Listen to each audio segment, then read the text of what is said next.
ये महत्वपूर्ण इसलिए भी है कि कोई भी जातक कभी भी आपको कुंडली दिखाना आएगा, मैं पहले भी बता चुका हूँगा, तो उसकी 3 में से 1 दशा ज़रूर चल रही होगी, चाहे राहु की हो, गुरु की हो या शनि की हो।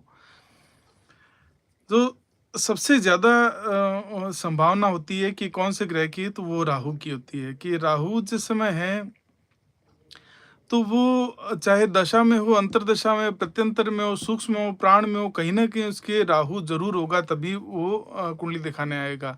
अगर उसके राहु की दशा, अंतर्दशा या प्रत्यंतर मतलब दशाओं क्रम में कहीं भी उसके राहु है और उस दिन अगर राहु का नक्षत्र है, तो बिल्कुल जेन्युइन केस होता है। मतलब आप आँख मूंद करके मान सकते हैं कि इसको बहुत ज़्यादा ट्रबल में है, इसीलिए ये कुंडली दिखाने के लिए आया है। वहीं गुरु के अंदर जातक ज़्यादातर जब आएगा ज्योतिषी के पास में, तो अपनी किसी न किसी ग्रोथ के लिए आएगा।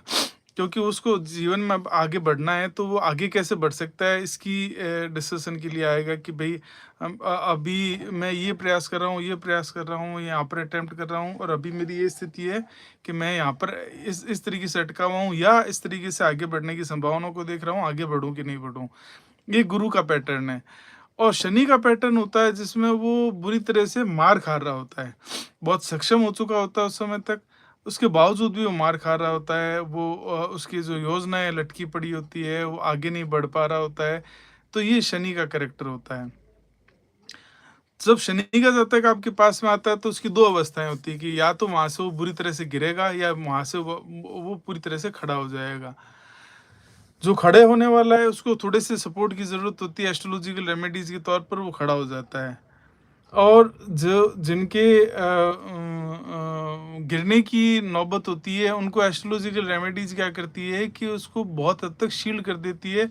वो जो हार्ड हिटिंग की बजाय वो थोड़ा-सा धीरे गिर जाता है। तो ये दोनों में जो आधारभूत अंतर होता है शनि का, वो ज्योतिषी के तौर पर, भई हम जब ज्योतिष प्रैक्टिस करना शुरू कर रहे हैं, तो हम बात इस तरीके से देखेंगे कि जो जातक आ रहा है वो किस श्रेणी का, किस तरीके से आ रहा है, उसकी क्या प्रेज़ेंस है हमारे सामने।